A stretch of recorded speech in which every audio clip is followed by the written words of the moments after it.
మీరు చేయాల్సిన మూవీస్లో కూడా మోహన్ బాబు గారు హీరోగా చేశారు అని చెప్పేసి అంటారు. అదేం లేదు, అంటే నాకు సూటబుల్ క్యారెక్టర్ నాకు ఇచ్చేవారు. నాకు మోహన్ బాబు సూటబుల్ అయితే ఏదైనా కొంచెం యాంటీ హీరోగా ఇదిగా ఉంటే బాగుంటుందని అతనికి ఇచ్చేవారు, అంతేగాని అది మాలో ఆ తేడా ఉండేది కాదు. దాసరి గారి దగ్గర మాకు తేడా ఉండేది కాదు, అలాగే మోహన్ బాబు గారికి నాకు కూడా ఏ విధమైన డిఫరెన్స్ ఆఫ్ ఒపీనియన్ ఉండే కాదు. ఇదేంటి అతనికి ఇచ్చారు నాకు రావాల్సిందనే ఫీలింగ్ నాకు ఉండేది కాదు. అతని క్యారెక్టర్ సూటబుల్గా అతనికి ఇచ్చారు. నేను అప్పుడు బాగా బిజీగా ఉండేవాడిని. గురువు గారి దగ్గర ఏంటంటే దాసరి గారి దగ్గర ప్రతి నెల నాకు 1st to 10th నాకు డేట్లన్నీ నాకు పెట్టు, నేను ఎవరికైనా ఇవ్వాల్సి వస్తే నా పర్మిషన్ తీసుకొని ఇవ్వాలి తప్ప ఆ డేట్లు నాకే ఉంచాలి అని ఎవరైనా. దాని ప్రకారం ఆ డేట్స్ అట్లా ఉంచేవాడిని. ఏమంటే రాఘవేంద్రరావు గారు అడిగారండి ఈ డేట్స్లో మరి ఏమన్నా ఇమ్మంటారంటే జైవయ్య అది మంచిది, రాఘవేంద్రరావు గారు లాంటి పెద్ద డైరెక్టర్లు తెలిసి చేయాలి, విశ్వనాథ్ గారు లాంటి దగ్గర పెద్ద డైరెక్టర్, ఆ రోజుల్లో వి మధుసూదనరావు గారు, తాత్నేని ప్రకాశరావు గారు, వీళ్ళందరూ పెద్ద పెద్ద డైరెక్టర్లు కూడా చేసాం. బాపు గారి దగ్గర చేశాను. అట్లా పెద్ద డైరెక్టర్లు దగ్గర అట్లాంటిది వచ్చినప్పుడు ఆయన ఆ డేట్లు వదిలేసేసి నన్ను చేయమనేవారు. అట్లా నా డేట్లు లేవు దాసరి గారికి అనేది ఎప్పుడు రానివ్వాల, ఎప్పుడు 1st to 10th ఆయన కోసం అట్లా ప్రిజర్వ్ చేసి ఉంచేవాడిని.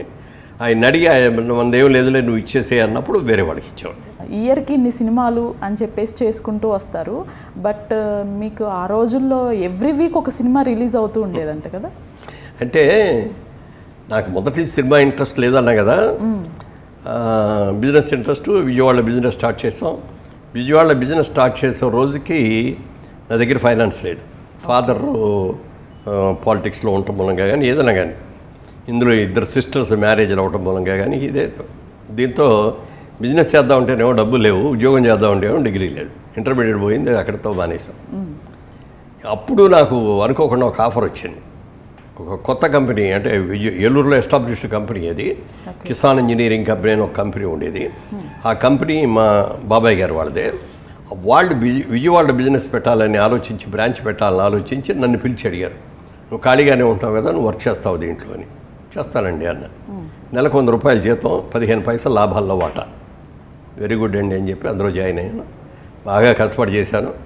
ఒక 4 years ఎంతో అయిన తర్వాత ఆయన నేను తప్పుకుంటున్నాను, నాకు కుదరట్లేదులే, నా వాటా నువ్వు తీసుకో కావాలంటే అన్నాడు. నా దగ్గర డబ్బులు ఎక్కడ ఉన్నాయండి, డబ్బులుంటే ఆ రోజునే చేరేవాడిని కదా. నా దగ్గర డబ్బు లేదండి, ఎవరికైనా ఇచ్చేయండి అన్న అని. ఇంటికి వెళ్ళిన తర్వాత దాని గురించి ఆలోచిస్తాను. మా వైఫ్ అడిగింది, ఏంటి అంత దీర్ఘంగా ఆలోచిస్తారు ఏంటంటే, ఇట్లా ఆఫర్ ఇచ్చారు బాబాయ్, నా దగ్గర డబ్బులు లేవు కదా, లేదా నేనేం చేయను అంటే, మరి మా పేరెంట్స్ మాకు ఇచ్చింది 5 ఎకరాలు ఉంది కదా, అది అమ్మేసేసి దాంట్లో జాయిన్ అవుదాం. వద్దంటే వద్దని ఎంత చెప్పినా వాళ్ళ పేరెంట్స్ దగ్గరికి లావిడే వెళ్ళి చెప్పి వాళ్ళందరూ యాక్సెప్ట్ చేసిన తర్వాత చేసి ఇచ్చిన తర్వాత దాంట్లో 50% షేర్ హోల్డర్ని. ఓకే. సినిమాల్లోకి నేను వచ్చేటప్పటికి ఆల్రెడీ నాకు 32 years. అప్పటికి పెళ్ళి అయిపోయింది, 2 పిల్లలు, నా బిజినెస్లో బాగా సెటిల్ అయిపోయాను. సోమన్ బాబు గారు కూడా ఒక సందర్భంగా ఏదో విజయవాడ షూటింగ్ వచ్చారు, అవుట్డోర్ షూటింగ్కి. ఆడికి వచ్చినప్పటికి ఆయనకి నాకు ఒక కామన్ ఫ్రెండ్ ఉంటే, ఇట్లా నేను సోమన్ గారి దగ్గరికి వెళ్తున్నాను వస్తావా అన్నాడు.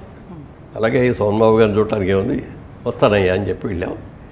వెళ్ళి చూసేటప్పుడు చాలాసేపు నన్ను చూసి అలాగే చూస్తాడు, ఏంటి సార్ నా ఇంకా అంత ఇదిగా చూస్తారు పరీక్ష కారణ, నువ్వు సినిమాలో పనికి వస్తావు కదా, ఎందుకు ట్రై చేయలేదు సినిమాలో అన్నారు. నాకు ఇంట్రెస్ట్ లేదండి, నేను బిజినెస్ అంటే ఇంట్రెస్ట్, నేను బిజినెస్లో బాగున్నాను, ఇప్పుడు సరదా కోసం నాటకాలు వేస్తాను, అంతేగాని సినిమాల్లోకి వెళ్ళాలి అక్కడ ఏదో ట్రై చేయాలని. నాకంటే అందగాళ్ళు, నాకంటే పర్సనాలిటీ ఉన్నాడు, నాకంటే టాలెంట్ ఉన్నాడు చాలామంది ఉంటారు, ఇంట్రెస్ట్ లేదండి అన్న.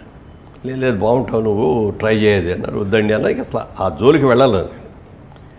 తర్వాత అనుకోకుండా మా ఫ్రెండ్స్లో చాలామంది ఉన్నారు ఇది సినిమా ఇండస్ట్రీలో.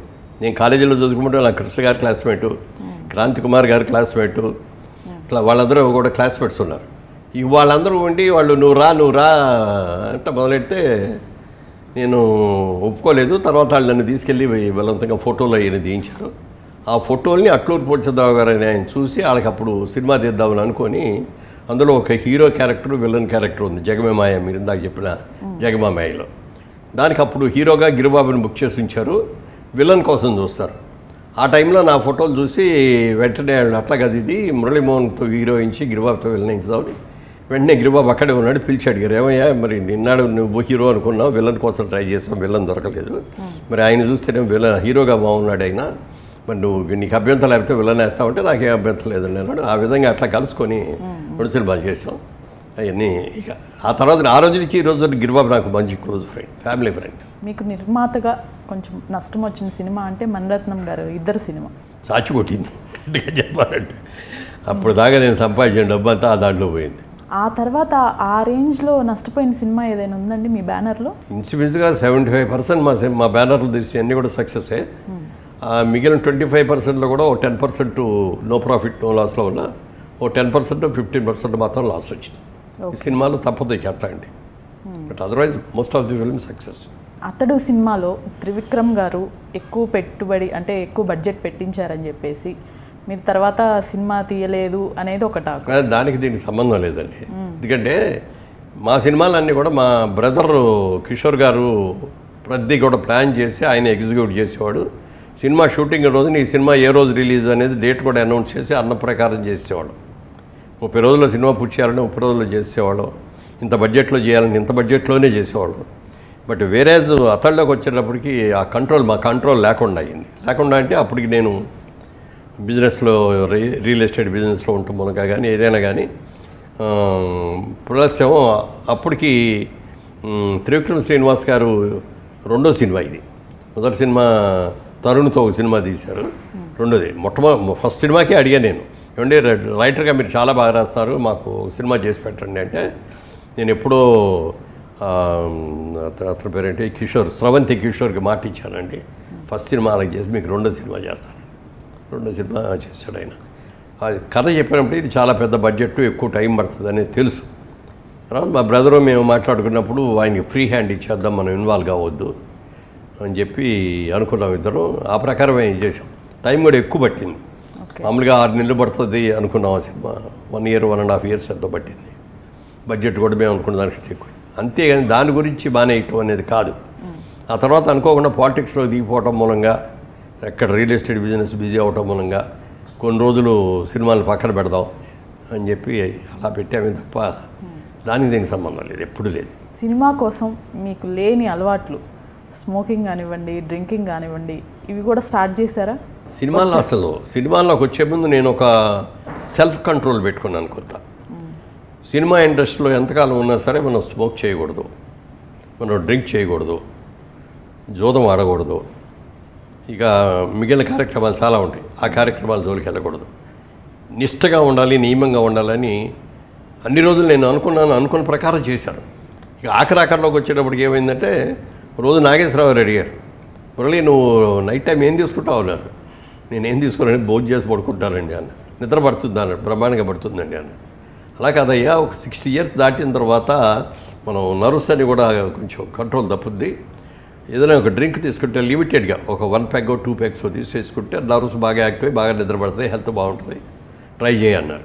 అంత పెద్ద ఆయన చెప్పాడు, నాకు ప్రత్యేకంగా నేను అడగకుండా ఆయన చెప్పాడని ఏదో కొద్ది రోజులు ట్రై చేసా కానీ నా వల్ల కాల అది. తర్వాత ఇప్పుడు కూడా ఏంటంటే ఇప్పుడు కూడా రోజు తీసుకోను.